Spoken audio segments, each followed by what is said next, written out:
After months of fighting to gain the French crown, the English king, Edward III, draws up his weary army near the village of Crécy in northern France. For 1,000 years, the horseman has dominated the battlefield. The English are outnumbered, but they have faith. Faith in their firepower. Faith in the long bow. Years of fighting the Scots and Welsh have taught Edward new tactics to exploit the longbow's potential.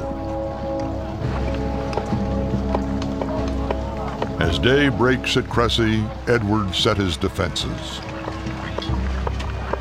He dug holes to trap the French cavalry.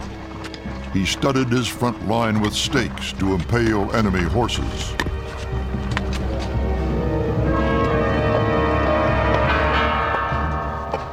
But at the core of the English battle plan was one decisive weapon, the long bow. It was tall as a man and made from the wood of the yew tree. It took 100 pounds of force to draw and was deadly at 200 yards.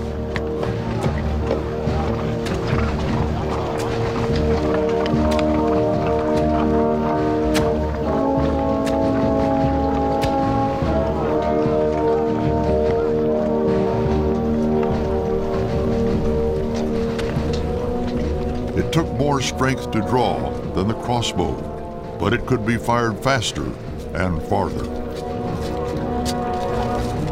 As the English archers prepared for battle, Edward arrived with his knights. But today at Crécy, the English cavalry would not fight on horseback.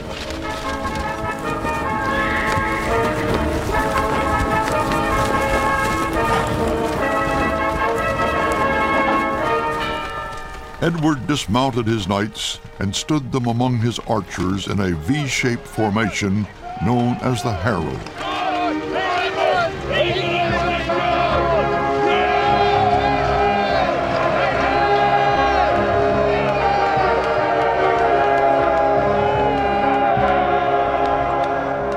The French were confident of victory. They outnumbered the English 3-1.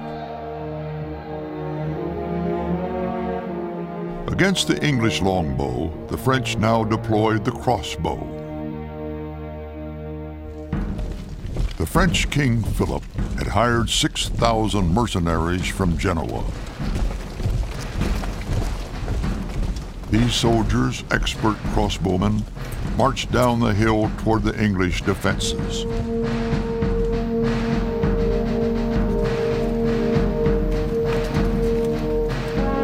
The chronicler of the time, Geoffrey Le Baker, described the scene.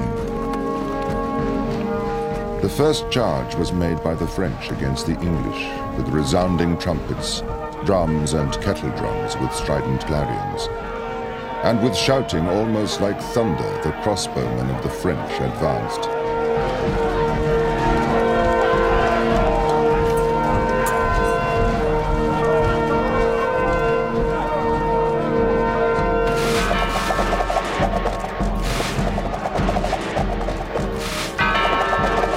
None of their quarrels reached the English.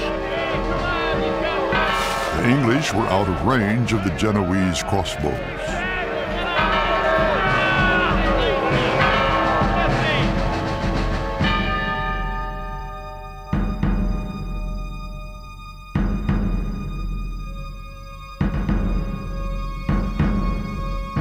But the Genoese were well within reach of the English longbow. The English archers then advanced one step forward and shot their arrows with such force and quickness that it seemed as if it snowed.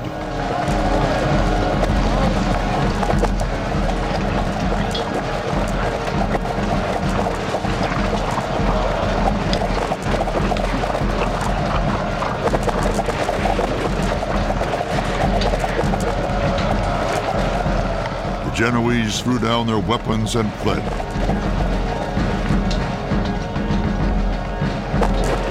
This so disgusted the French king, he ordered his mounted knights to attack.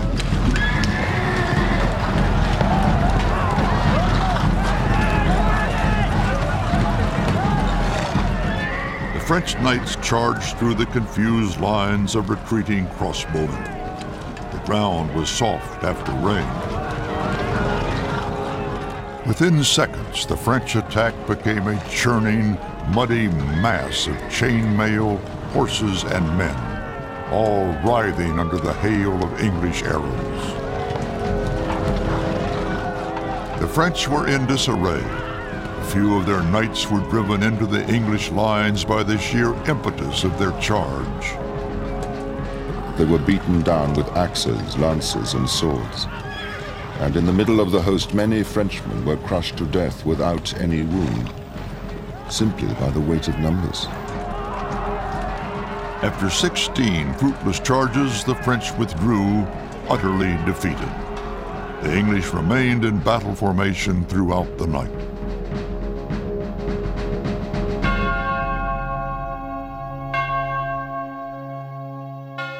At sunrise, Edward's messengers found 1,542 French lords and knights dead beside 20,000 men and horses.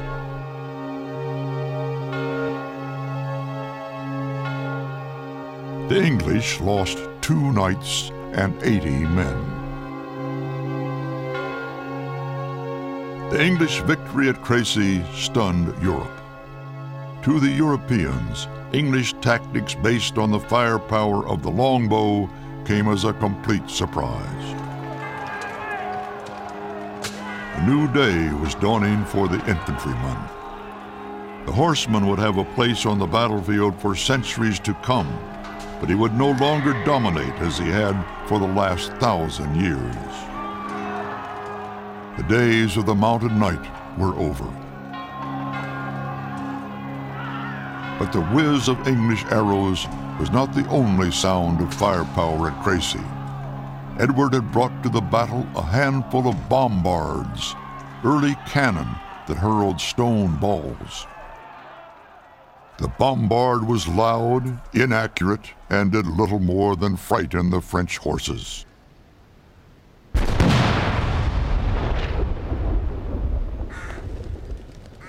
Yet it delivered the opening shot in a revolution that would transform war and civilization forever.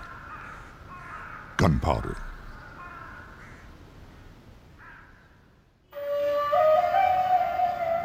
(1453), where Europe meets Asia. Constantinople. For 1,000 years, this great city has protected Christianity in the East.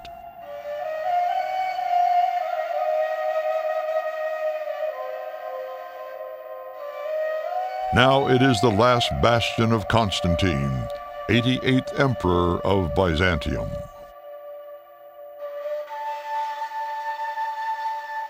His empire is a Christian island, lapped by the rising tide of Islam.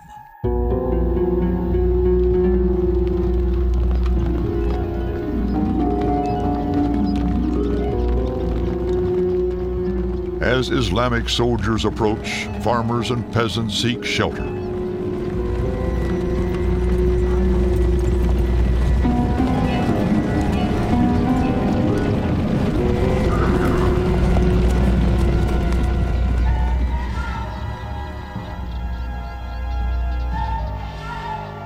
The once great empire has shrunk to the city of Constantinople and the farmland around it.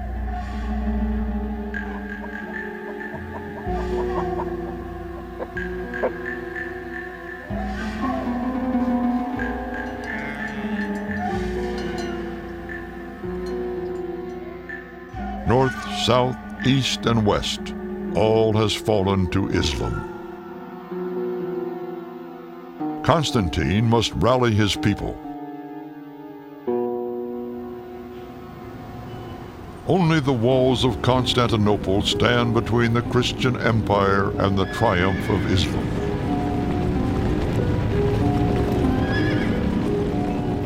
A 130 miles to the northwest, in Adrianople, a young Turkish sultan, Mehmet II, had just become ruler of the Ottomans. He cast his eyes on the greatest prize of all, Constantinople, a prize those before him failed to take. Mehmet was ambitious. He also was interested in new technology. A Hungarian engineer, Urban, brought him plans for a supergun. Mehmet was fascinated. Constantine already had refused Urban's new gun. It was too expensive. Urban built and tested his supergun. It fired an 18-inch diameter granite ball up to a mile, burying itself 6 feet deep in the earth.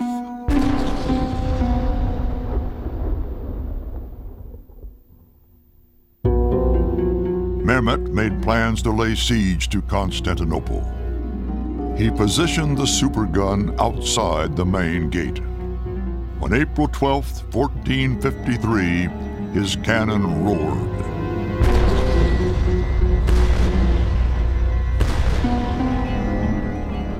The thick city walls that for centuries had protected the Christian capital in the east crumbled in weeks. Mehmet's troops poured into the city. For days they looted and murdered.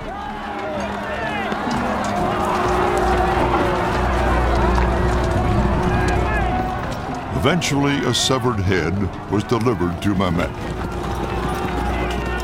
They said it was Constantine's. Later, a headless body was discovered in Constantine's armor.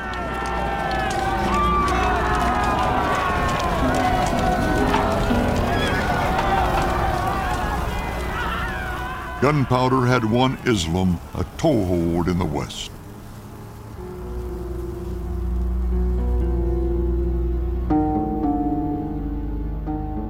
Mehmet's supergun altered the course of history.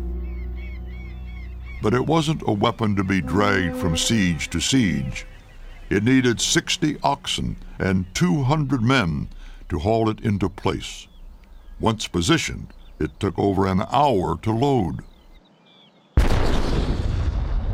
Its recoil was so great, it took 3 hours to realign so it could be fired again.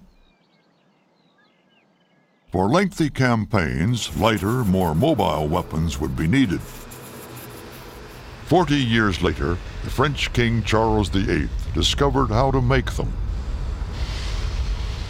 The new guns were light, metal weapons, founded in bronze by the same technique used for making church bells. He called these light metal tubes cannon, from the Latin word canna, meaning tube.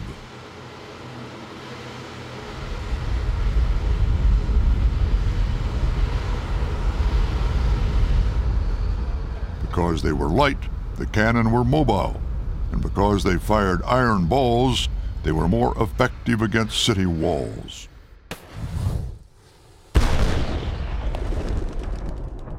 This was the birth of mobile gunpowder artillery. In 1494, Charles VIII invaded Italy armed with 40 of the new light cannon.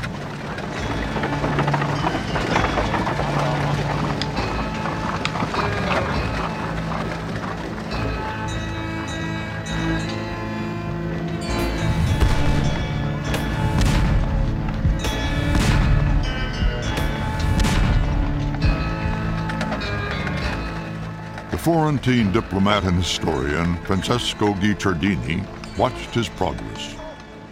They moved the cannon on carts, which were drawn not by oxen, as was the custom in Italy, but by horses. The men and equipment assigned to this work were so skillful that they could almost always keep up with the rest of the army. The cannon were planted against the walls with such speed, the space between the shots was so brief, and the balls flew so speedily and were driven with such force that as much execution was inflicted in a few hours as used to be done in Italy over the same number of days.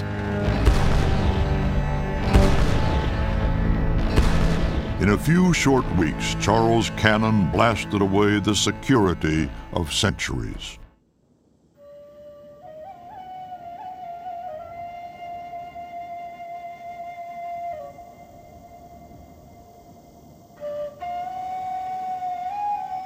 After food, water, and shelter, people always have needed security from attack. From the earliest times, nature provided man with refuge. There were mountains to retreat to, caves to hide in. Men not only exploited nature's fortresses, they improved on them.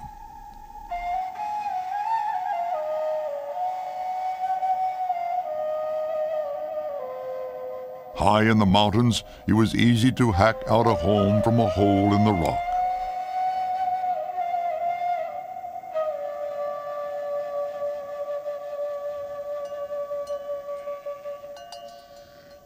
But the rocky slopes of a mountain are poor land for farming. The valleys and lowlands where farmers lived were harder to defend.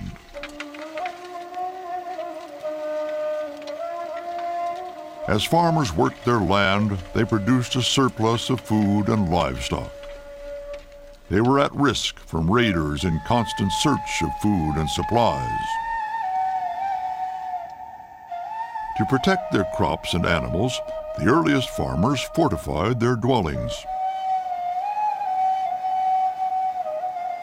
As the enemy grew more determined, the farmers built high defensive walls. Over the centuries, these walls evolved from a simple place of refuge to the purpose-built stronghold. Built on a natural strong point, a hill, island, or peninsula, the simple wall and tower design lasted for centuries. The ideal stronghold could be used for attack as well as defense. From it, the garrison could launch a counterattack. The stronghold's walls were not only difficult to attack, they also were dangerous to approach. High vantage points created deep killing grounds.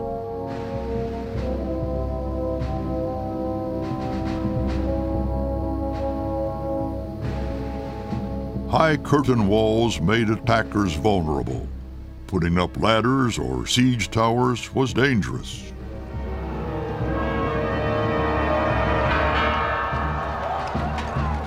The height of walls was more important than the thickness, as direct attack could often be repulsed given a strong vantage point.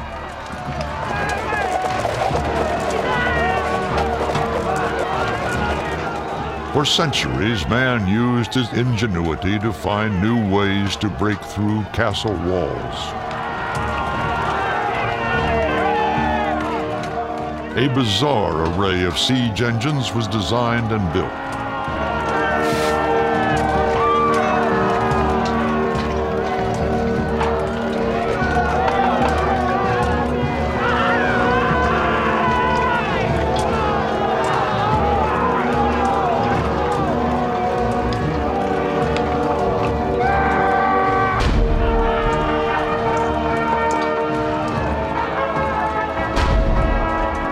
But for all the attacker's ingenuity, those inside the castle usually have the advantage.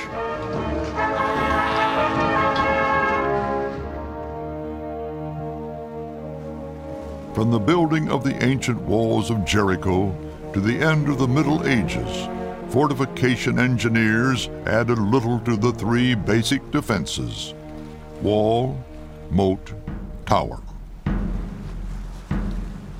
Overnight, the arrival of the cannon made them obsolete.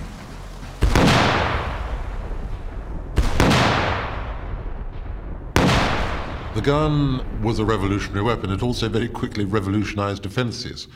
You had to have a new kind of fortification, which instead of being tall, was as low as possible and as thick as possible, so that it would nullify the effects of the smashing impact of the gun's shot. It was also seen very quickly to present many deflecting surfaces. So you get this very distinctive shape. The new defences are technically called artillery forts, but they're often thought of as star forts because in plan they did often resemble stars. And the idea was that the incoming ball would glance off the angles of the star. Instead of being able to hit the face of the wall directly and do it damage in that way, they would bounce sideways, and the energy of the impact would be absorbed by the thick earth bank behind the masonry face.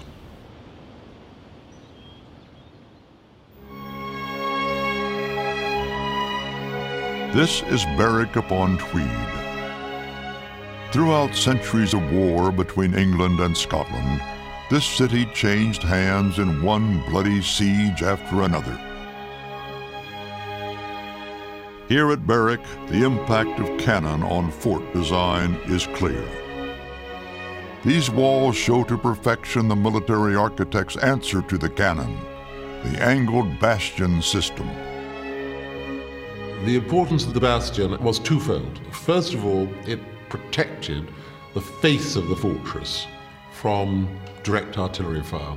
They were also fire bases themselves, from which artillery could return fire against the enemy's besieging artillery, but also defending infantry could bring the attacking infantry under fire from flank and rear and various other angles. The outworks of a fortress composed an extremely dangerous killing zones, set of killing zones, which were a horrifying area for infantry to find themselves in. You were entering a sort of masonry maze full of what to the attacker's view were dead ends and blind alleys and overhangs. Precipices, really, of lethal masonry or brickwork.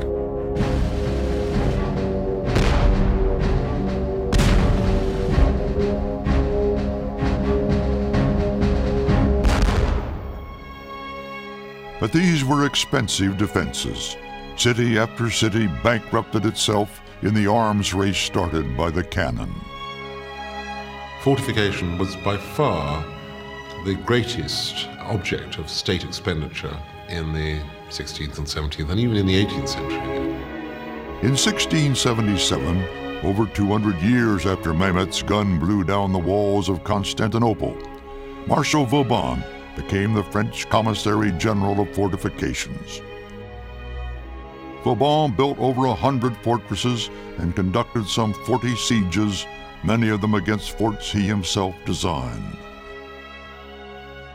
Vauban's systems of attack and defense were precise. If he knew the number and type of attacking guns and the design of the fort, Vauban could predict exactly how long a siege would last. The cannon transformed siege warfare.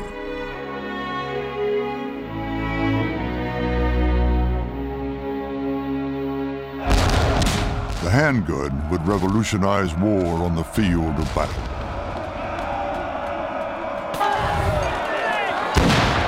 The impact of the cannon on fortification was revolutionary. But on the field of battle, heavy artillery could only be used on wheeled carriages.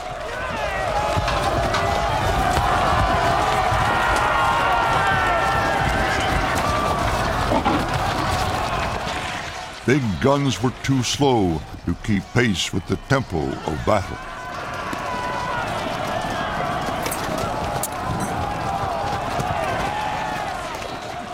As cavalry and foot soldiers advanced or retreated, cannon got stuck in the mud.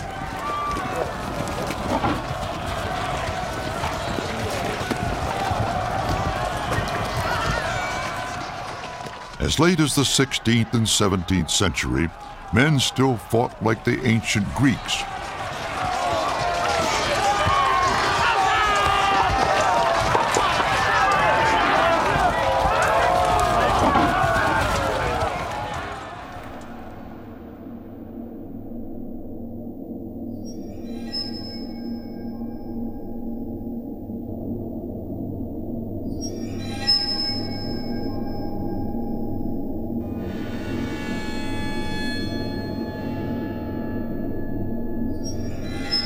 Once inside a phalanx, or pike square, attackers could choose from a grisly range of hardware to butcher their opponents, But first, they had to get past the pikes, face to face, steel to steel.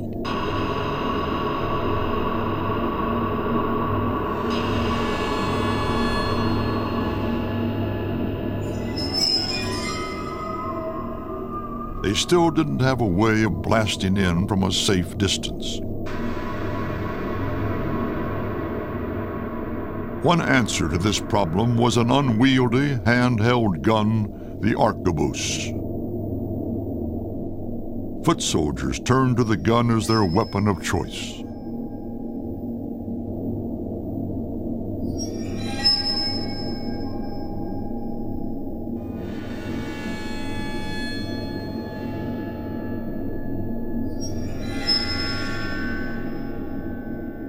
Its transformation from ugly launching tube to finely crafted weapon speaks of the pride with which infantry and cavalry regarded their new weapons.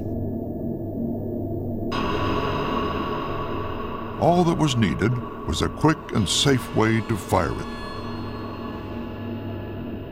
Two rival mechanisms offered a solution, the matchlock and the wheel lock.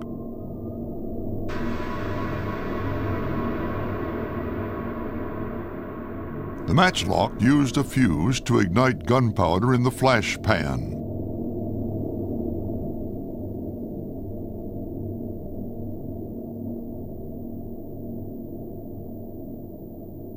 In dry conditions, it worked.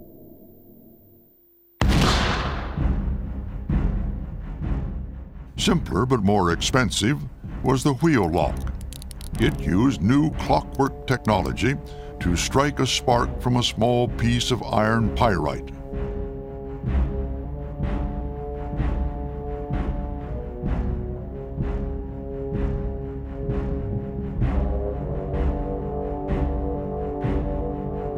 More dependable than the matchlock, here was a gun that could be used by cavalry, the first carbine.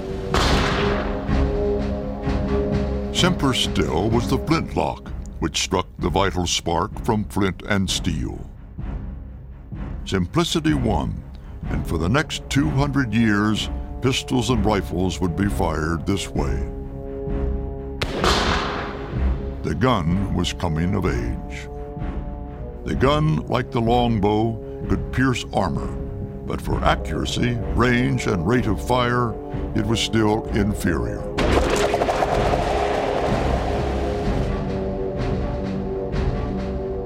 The gun had one big advantage over the longbow. The skill and sheer strength needed to draw a bow demanded years of daily practice. A gunner could be trained in weeks.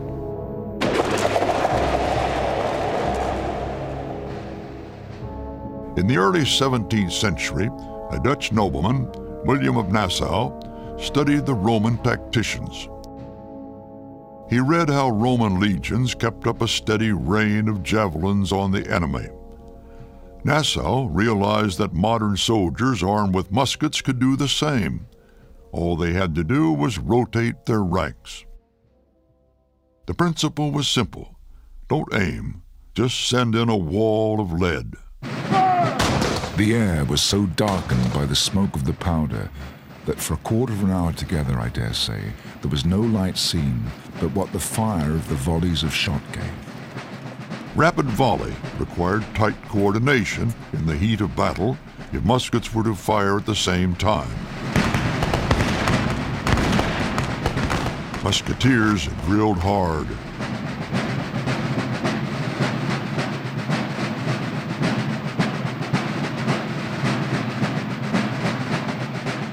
The faster they could fire, reload, and fire again, the more deadly they were. In 1631, at the Battle of Breitenfeld, the Swedish king Gustavus Adolphus showed the full potential of volley fire. He had drilled his men until they had the fastest reload times ever. In this battle against an army of the Holy Roman Empire, 7,000 lay dead, felled by rapid volley fire, most killed in the first 2 hours.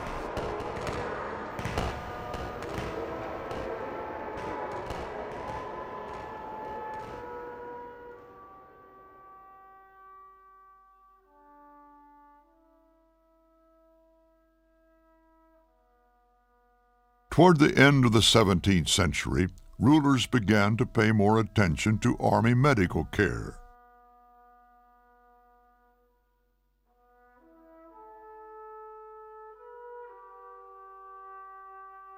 Military hospitals were set up to cope with the increased killing power of the new weapons.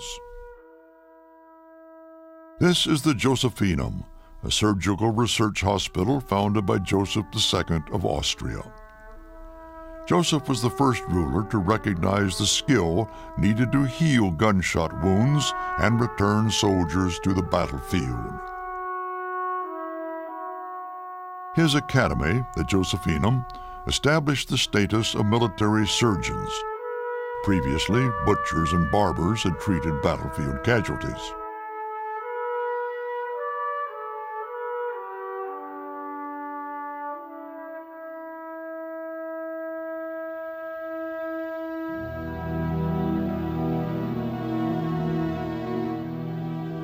The Josephinum developed standardized instruments and manuals that became the model for field surgery worldwide.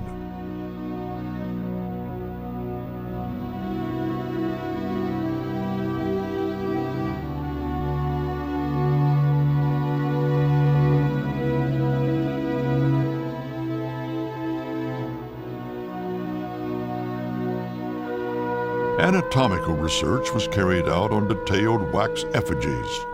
They were modeled in Florence on the bodies of executed criminals.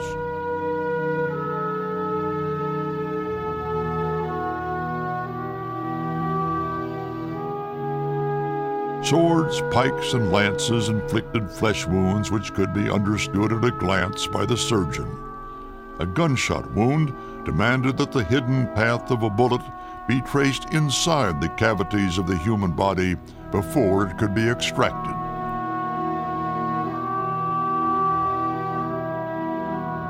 This was leading scientific research of the time. Before the Josephinum's investigation of gunshot wounds, military surgeons knew next to nothing of human anatomy.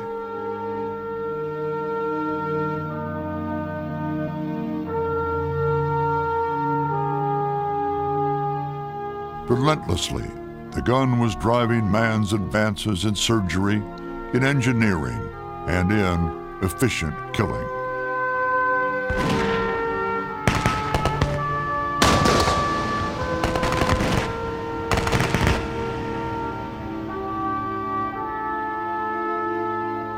Man's capacity to inflict death had increased beyond imagining.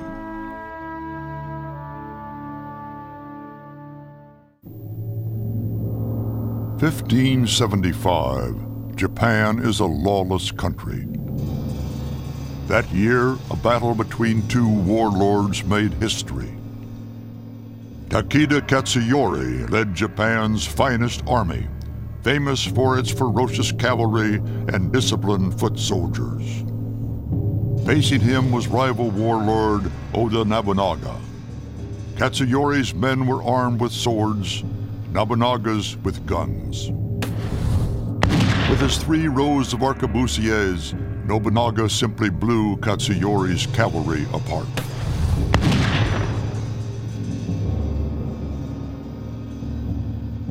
Japan saw the power of the gun. It played a major role in the wars to unify the country. Then something extraordinary happened. 100 years later, the gun had vanished in Japan. The reasons are found in Japanese warrior culture.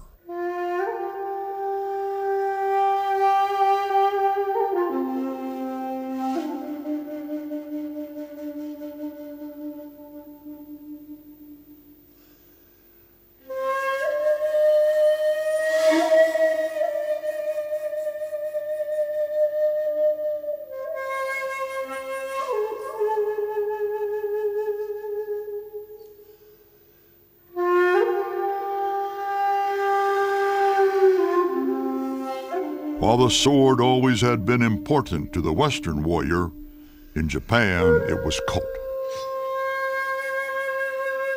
The sword was sacred, part of Zen Buddhism and the pursuit of two warrior ideals, fidelity and indifference to physical hardship.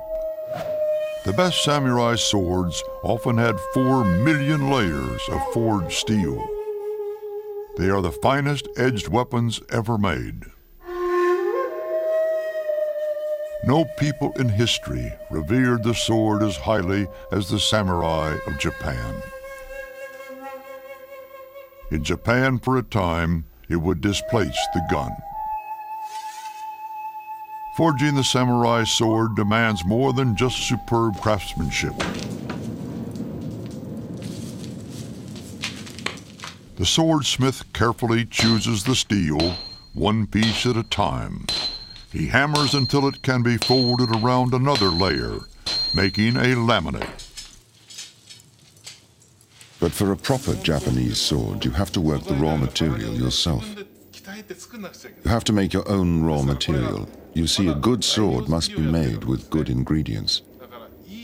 It is the most basic part of the process and takes a lot of time and concentration. It is the most fundamental part, so if you get this wrong, you lose everything.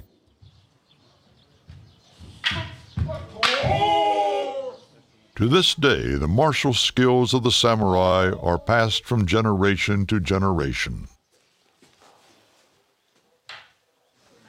In the 19th century, Japan would turn again to the gun. But even today, firearms play no part in the traditional learning of Bushido, the way of the warrior.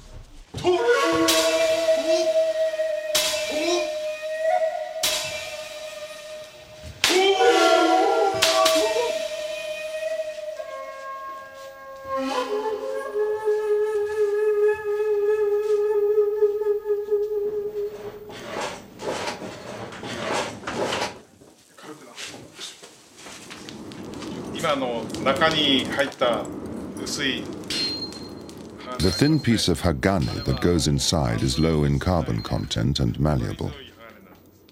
The U-shaped piece that goes on the outside is harder, containing more carbon.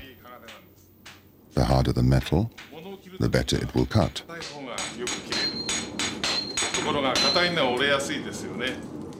But that means it will also be brittle. That's why you need a more malleable metal inside. This is the traditional recipe for a sword which both cuts well and does not break. The folding process is vital to the ultimate sharpness and flexibility of each sword. The swordsmith is more than a craftsman, more even than an artist. He has a spiritual role that requires constant prayer, each prayer being folded into the steel. To produce a true and reliable blade, the swordsmith must be pure in mind and body. These elaborate preparations clearly demonstrate the spiritual significance of the samurai sword.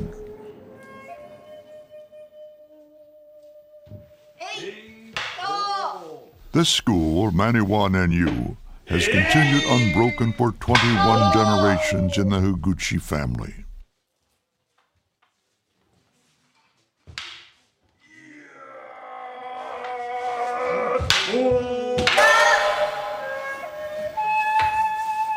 Here, martial arts are taught as an extension of religion and a veneration for the past. Close to the school is the shrine, the cemetery of ancestors, and the family museum. In Japan, there is no other way to learn the way of the warrior.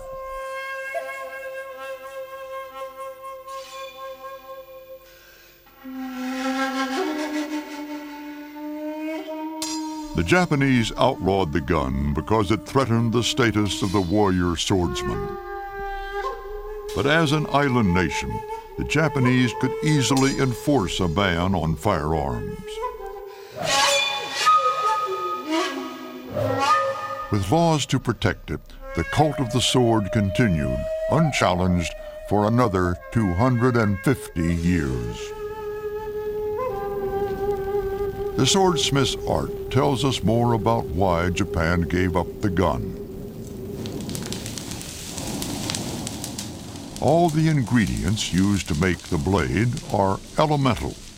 Straw to prevent the metal from overheating, carbon, fire, water to conform with the Japanese belief in the importance of unity with nature and natural forces.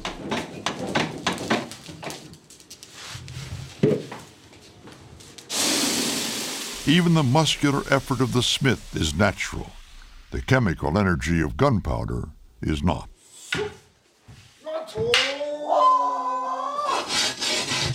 Gunpowder reached Japan when tradition and religion enjoyed great respect.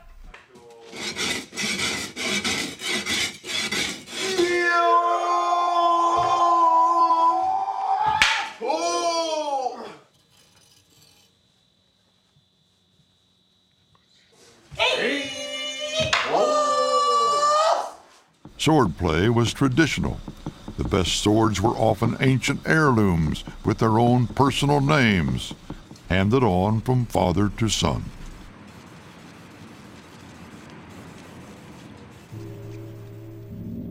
It was customary to test the quality of new blades on the corpses of executed criminals. This was known as tameshigiri, the corpse being called a tameshimono, or chopping block.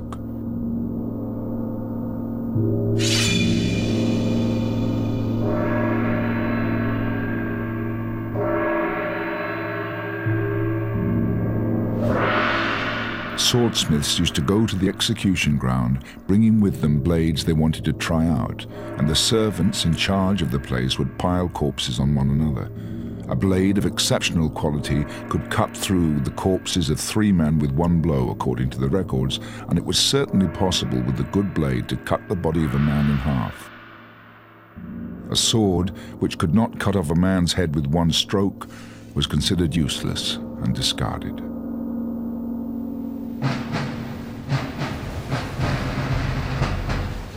In 1854, almost 300 years after the Battle of Nagashino, the ships of U.S. Commodore Perry arrived in Tokyo Bay bearing guns. America was only 7 years away from its bitter and all-consuming Civil War. With Western technology poised to take over the world, Japan prepared to end a quarter of a millennium without gunpowder.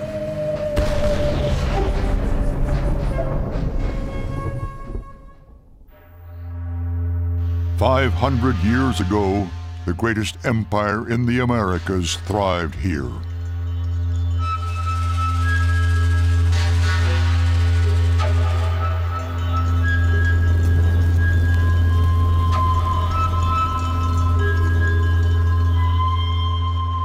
It became great not because of its land or its wealth or its armies, but because of something no one could see: fear.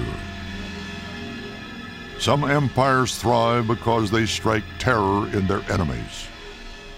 This empire thrived because the rulers themselves were governed by fear. These people are descendants of the Aztecs, whose empire dominated Central America in the 15th century.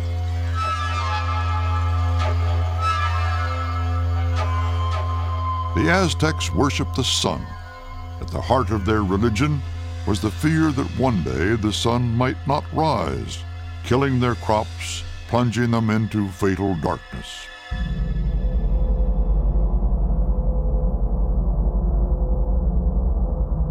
To ensure the daily reappearance of their life force, the Aztecs sacrificed to the sun god on a grand scale.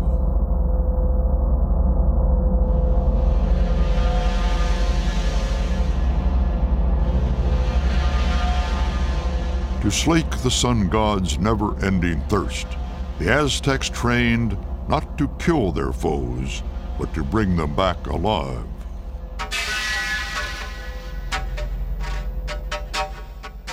Aztec warfare required extraordinary courage. It is more difficult and dangerous to capture an enemy than to kill him. The Aztecs' weapons were designed to wound, not to kill. Wooden swords and clubs, edged with stone. Every opponent of the Aztecs knew his fate if captured. The Aztecs would single out their victim on the battlefield. He would be chosen for his physical fitness. He would then be lamed, grabbed by the hair, and disarmed. Bound hand and foot, he was carried back to the Aztec capital, Tenochtitlan. Here the prisoner was treated like a king, served the finest food, given drink, women, everything for his comfort. But all the while the Aztecs gently teased him about his fate.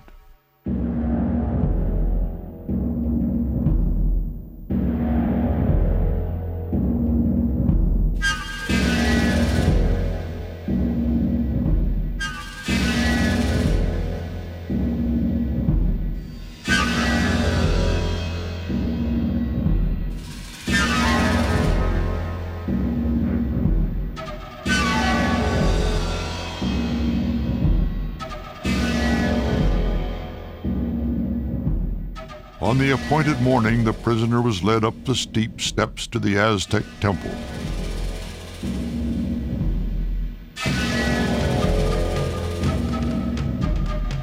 Taken to the altar and bent backwards over the altar stone. There his chest was slit open by the priests, his living heart torn from his body and hurled into a burning crucible.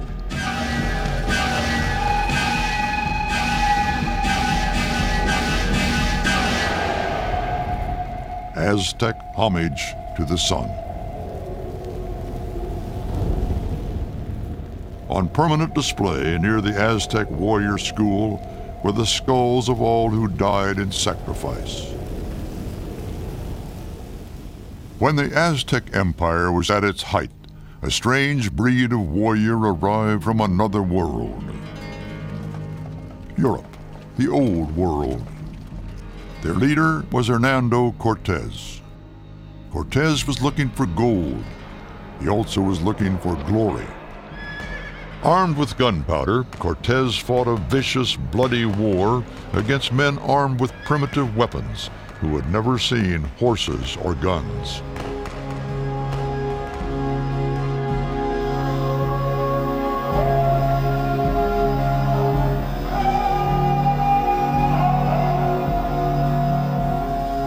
The Aztec king described meeting Cortez's army.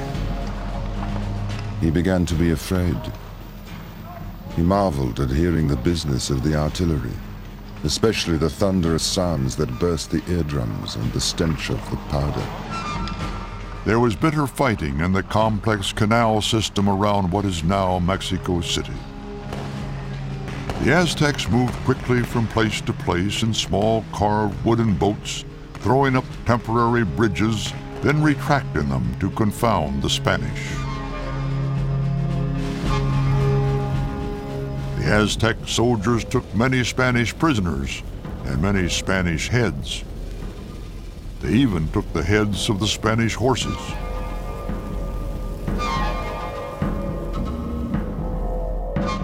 But in the end, the power of the gun, the horse and armor, all turned the tide in the Spaniards' favor.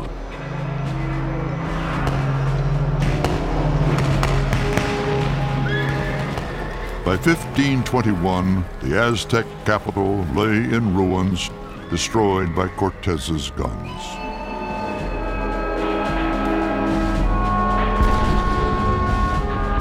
The Spaniards brought more than European firepower to Mexico. From the old world, they brought something no one could see, disease, lethal to native peoples of the New World. What happened to the Aztecs foretold the future of native peoples in America, Africa, and Asia. The gun would soon make Europe master of the world.